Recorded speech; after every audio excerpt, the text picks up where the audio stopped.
वक्ष्ये प्रह्लादेनोदितं पुरा सर्वरक्षाकरं पुण्यं सर्वोपद्रवनाशनं स्वाहा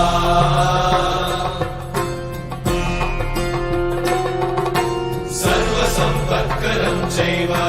स्वर्गमोक्षप्रदायकं ध्यात्वा नृसिंहं देवेशं हेमसिंहासनस्थितं स्वाहा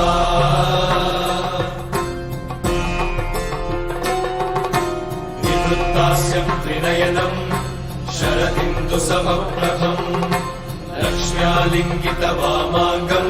विभूतिविरूपाश्रितं स्वाहा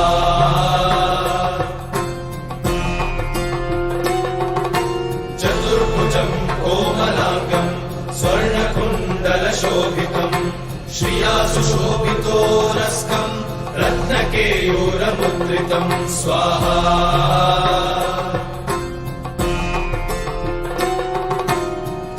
काञ्चनसङ्काशं पीतनिर्मलवाससं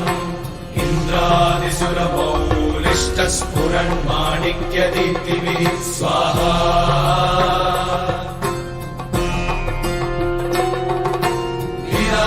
गिराधितपदद्वन्द्वं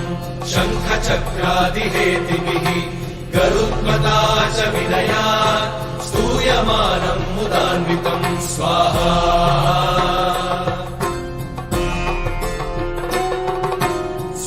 कमलसंवासं कृत्वा लुकवचं पठे नृसिंहो मे शिरः पातु लोकरक्षात्मसम्भवः स्वाहा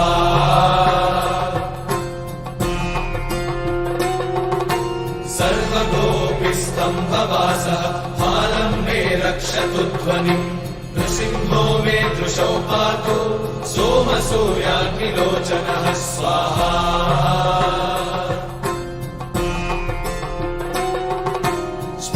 मे पातु नृहरिः मुनिवर्यस्तुतिप्रियः नासं मे सिंहनासस्तु मुखं लक्ष्मीमुखप्रियः स्वाहा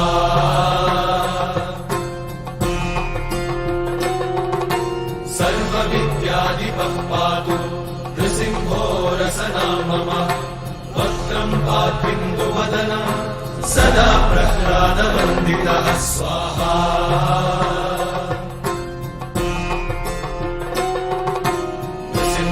पातु मे कण्ठं स्कन्धौ भूमधरातकृत् दिव्यास्त्रशोभितभुजो नृसिंहः पातु मे भुजौ स्वाहा